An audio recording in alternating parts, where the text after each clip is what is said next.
Pleased to have right here in the Rich Eisen Show makeshift studios here in Charlotte, North Carolina, somebody who covered the Carolina Panthers from 2012 to 2016 before joining Sports Illustrated, Jonathan Jones. Good to see you, brother. Great to see you too, How are you? Thanks for coming in here. Man. It's a great North Carolina November day. Yeah. So what would you say gives about this defending NFC champion Carolina Panthers? I get that question all the time. You've seen them up close. You've covered them for pretty much since Cam came off the campus in Auburn. What do you think is going on with this team? I go back. I kind of thought it when I was there in training camp, and I don't know if I necessarily wrote it or even if I said it on all these radio hits that you do during camp. Mm-hmm.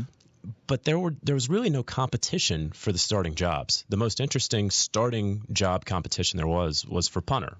And then it turns out that neither one of the punters that were in training camp and then another punter, none of them were Andy Lee. And so you knew who was going to be the starting defensive ends, the starting defensive tackles, who was going to really start in the back end of the defensive secondary. And so I don't think that this group is talentless. I think they are better than 3-6. But I do think there was an issue with complacency that Ron Rivera repeated over and over, that they wanted to get out of that complacency. He talked to former admirals, and former generals, and how do you not be complacent. He talked to John Madden after Super Bowls. But the fact of the matter is, I think that they couldn't shake it, that they were complacent. Well, normally when a Super Bowl team does not perform well the next year, you could call it the hangover, whatever. But sometimes a coaching staff gets raided. This one essentially did not. Yeah. Or a roster gets ravaged due to a lot of people wanting to seek their coin, and they can't fit it all under one cap. And they essentially told Josh Norman to beat it. Essentially. What happened? I mean, that's the thing is what happened? If you look at it, the coaching staff is, I think, the exact same. You look at the starting offense and defense, it's really the same. Now, of course, you lose Josh Norman, but you gain Kelvin Benjamin, if you want to look at it that way. Sure. That's a net of 0, right? Well, I mean, yes, in terms of name talent at positions that are separate from one another. Right, but you get a number one receiver adding to the top scoring offense in the NFL, and you lose a very key player on the back end, your best player on the back end. But one filled with swagger, right? Yeah. That permeates, one would think, a roster, or might make a little bit of, I guess, too much noise or rub people the wrong way with that swagger? Is that a fair assessment? Maybe not within the team. I don't think so. I mean, okay. I think the guys really did like Josh. So they liked Josh for Josh. Why would they just let him walk then? Why would they just say, beat it? Go, Josh. It's one of those that still it boggled the mind when it happened. Obviously, it came out of nowhere with Josh. It came out of nowhere with the beat writers. And even today, they say, well, we're going to try to figure it out with the young guys. Look, here's the thing. If you go back to that decision, you lose Josh, that means that you absolutely have to get a pass rush. And up until the Los Angeles Rams game, they weren't getting a pass rush. Now, they've started to get it, but you make that move with the idea, with the thought that you're going to get pressure on the quarterback. And they didn't do that, and they haven't really covered up the back end that well. But also, if you are trying to win a division, again, by the way, I mean, this division used to be a carousel, a different one every year since its inception of 2002, and now the Panthers have won it back-to-back 3 straight years. So, but if you want to hold on to that, you got to take a look at the round of the rest of your division, and there's a beast in number 11 down in Atlanta. You know what I'm saying? Right. So either you're they had gotten to Matt Ryan, when they had Hardy in that last season, his Pro Bowl season, they got to Matt Ryan, I think, like 7 times that game. I mean, they thought that they could get, and so, look, you know that Jameis Winston maybe isn't all that mobile. Yeah, they have big receivers over there, but you can still permeate that offensive line. You can still get through. The Saints, you know what, they're going to score, doesn't matter. You just got to outscore them, and the Panthers are built for that.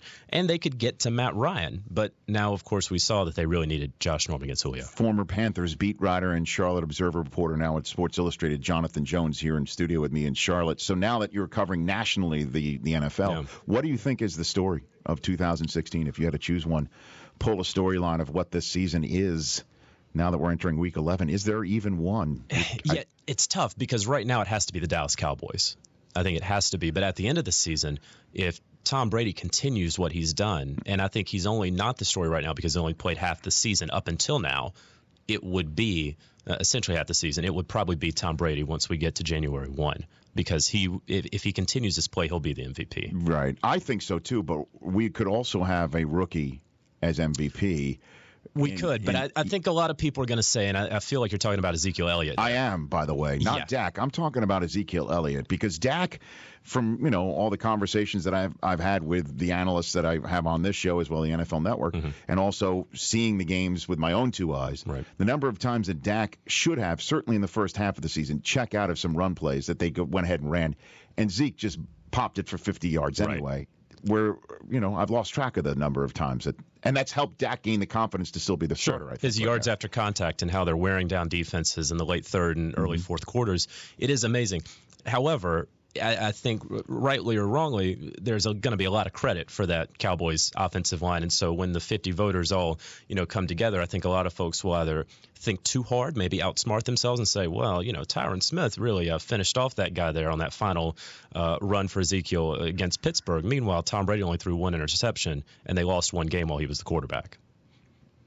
I hear you. I thought Brady prior to this past week where he had 0 touchdowns at home against Seattle was the no-brainer.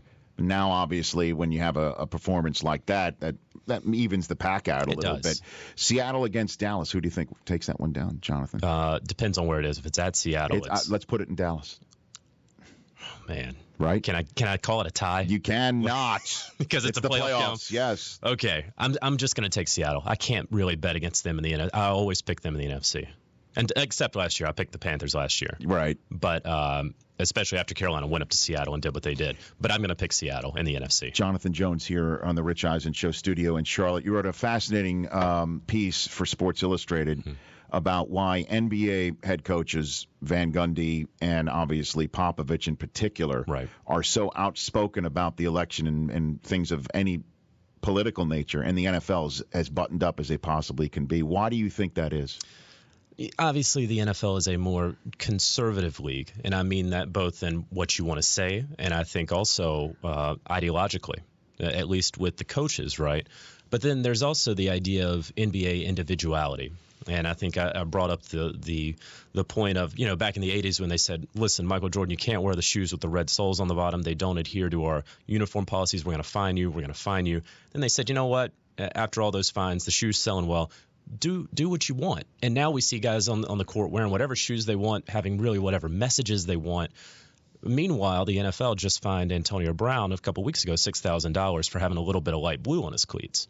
And so there is an they are having, as you know, in a couple of weeks, though, a 1 week. Then week 13, they're, go hog wild, sell your cleats to charity, do whatever you wish. Yeah. Right. And I think that's a great step by the NFL. But there's this uniformity throughout the NFL. And I think it is not just in uniforms and equipment, but obviously all over. We see Josh Norman can't shoot a bow and arrow, an imaginary bow and arrow, without getting flagged and fined. The Titans receiver can't take a nap in the end zone. And so all of these things, what really rubbed me the wrong way, I think, was Brady and Belichick and Nick Saban, if we're talking about all of football, and what their response was to the election. And I think if you look at what the NBA and a lot of these outspoken coaches and players are saying, it leans one way. And I'm not necessarily saying that you have to lean this way if you're going to talk. I don't really mind which way you lean. But if you offer an endorsement, which Bill Belichick absolutely did, even though he said he's not political and it wasn't an endorsement, if we believe what Donald Trump, the president-elect, said on that stage, that is absolutely an endorsement. Tom Brady, that's an endorsement. Then own it. Don't just because you are a public figure, you're a guy who you're people that people do take their cues from. And so for you to kind of put yourself out there and say, look, guys, I'm not getting political. I'm not talking about this. I don't have any respect for that. And if Greg Popovich felt as passionately the other way as he does the way that he does right now, I'd probably disagree with him, but I would still respect that. But what about the idea here that locker rooms are more split in the NFL, that there's more Trump athletes in the National Football League than there would be in the NBA. So it's a lot easier for Van Gundy and Popovich to say these sorts of things because they know they might not be fracturing a locker room or stirring something up in a locker room. And there's the dreaded distraction. But is that the case though? I mean, I don't know. Well, if we look at the demographics, I'm just assuming that's the case. We all kind of do assume that, but let's look at the demographics of an NFL and an NBA locker room, at least racial demographics, socioeconomic demographics. It's really the same. I think there are the percentage of black athletes in the NBA is slightly higher than the NFL, but for the most part, you have guys from similar backgrounds, which is a very rich, diverse background. And so I don't know if that's the case in the NFL compared to the NBA. Guys like their money. And these guys make a lot of money. There's also guaranteed contracts in the NBA. And so you can speak up, you're still going to get paid. You take a knee, if you say something about, Donald Trump in the NFL, you might get cut, and that last paycheck was your last one. So I can understand it to a point. If you don't want to be vocal, then don't be vocal. And I'm not going to really get on you about it. But if you have a microphone in front of your face and all you want to do is wear a safety pin, I kind of have an issue with that. Jonathan Jones of Sports Illustrated here on the Rich Eisen Show. When we come back, we'll talk some more ball and then get you set for hour number 3. 844-204-RICH is the number to dial. We'll take your phone calls at length in hour number 3. Back from Charlotte in a moment here on the Rich Eisen Show. I get told I look like Dan Aykroyd all the time. Yeah. Okay. Tell me. I know you get told this, okay? Hit me with it. Tim Duncan. It was just him for Halloween. Were you really?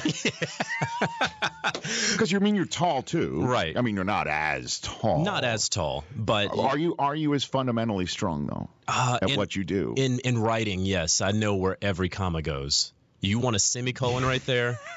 It's not a dash. That's a semicolon. You do look a lot like. Yeah, my buddy put a side-by-side picture up. And like usually, we all look alike, right? But my buddy put a side-by-side picture. What do you mean? Well, I get it all the time. Like in 2008, I was still on campus, and people were like, oh, wow, you know what? You kind of look like Barack Obama. It's like, no, Obama and I don't look anything alike. You don't. But Tim Duncan and I, we do share a little bit. Did you go to Wake Forest? No, I went to Carolina. Okay. Yeah. All right. So because I'm like, close. Okay, wait a minute. Yeah, no, still ACC country. Okay, same thing. So what are you working on for Sports Illustrated? What we're going to see from you next? Yeah. So tomorrow, a piece is going to publish. It's kind of about the NFL rule book and how coaches really go through the rule book to, I don't want to say circumvent, but maybe manipulate the rules a little bit. And we've seen it with the long snapper, jumping over the long snapper. Obviously, the Seahawks have done it for a while. You can kind of touch the long snapper, but you can't land on him. Or use him for leverage. Right? But you can kind of shove him and then jump over him, and maybe your foot touches him. That's legal. We saw it in the 14 AFC playoff game with the Patriots. They sent the guy out who was lined up at left tackle, and, Brady. Reporting as an ineligible receiver. Yeah, Shane Vereen was ineligible and ran backwards. From the slot. It was amazing, right? And so Brady afterward, he's like, well, you guys got to read the rule book. Uh-oh. You remember Richard Sherman, Monday Night Football, lays out the Walter Powell, the Bills receiver. And, Deadspin posts this, well, I wonder why this guy wasn't open. And Sherman's like, well. Know the rule book. Know the rule book. So it's just to look at that and how interesting and dense the rule book is and what coaches. It's amazing that very good coaches manipulate these rules. And the coaches that I mentioned in this piece are all very good coaches. And so in terms of the rule book, what did you hear that Cam Newton spoke with the commissioner about? What did you hear? What could possibly have come from that other than just like, hey, I hear you. You're the MVP who just said, I want to speak to the commissioner, and the commissioner called him up. Yeah, I mean, what else are you going to get from that? He hasn't gotten a call since then. I don't think he's deserving of a call since then. You know what Marshall Faulk pointed out on game day morning is he hasn't gotten a call since he called out Ed Hockley for saying that you're too young to get a call. Yeah. And that the refs have all gotten together in a way, not like, literally met online or whatever, but just hearing that they took offense as professionals, and they're all like, if you mess with Ed, you get the horns. I've talked with a couple officials for a few other stories, and it's interesting where they say, yeah, I wish that so-and-so wouldn't have said that about the ref. They are all very protective of one another, and whatever's said on the field, they think should stay on that field. And so whether or not Ed said it, a lot of people said Ed Hockley never said it, but the fact that Cam said that Ed said it to everyone, to millions of people, certainly did not sit well with any referee. But if anybody's going to go top rope on this guy, you could sit here and say, okay, he's 6 foot, whatever, right, and you figure just mentally he can take this hit. Right. But when Calais Campbell goes low on him, I mean, everybody's got a shin that you're not allowed to touch, he should get a flag. He should have gotten a flag right there. There's no doubt. But then what I fear is that there's going to be a referendum on every Cam hit. He slides and he kind of gets touched. Drew Brees would have gotten that. I don't think that we need a referendum on every single time Cam gets hit because this is still football. But protect him in the pocket, and they didn't against Calais Campbell. Well, and then there's tonight when both of them will actually be on the field. We'll see if Brees gets the call because he will be on the field when Cam isn't tonight. Fun chatting with you. I know you said you've never been to Los Angeles. If you are, please, come out. I'll look you up. And hang out. Please do. Please do. You can walk around there and say, I'm Tim Duncan, and people will believe that. Do I need stilts? Or No. It's fine. They'll believe it. 6'3" is 6'11". They'll believe it. You just won't be allowed in Staples Center. That's where they'll definitely know you're not. Thanks for coming on. Appreciate it. Jonathan Jones of Sports Illustrated. Check him out on Twitter at JJones9. The Rich Eisen Show. Weekdays at noon Eastern on Audience.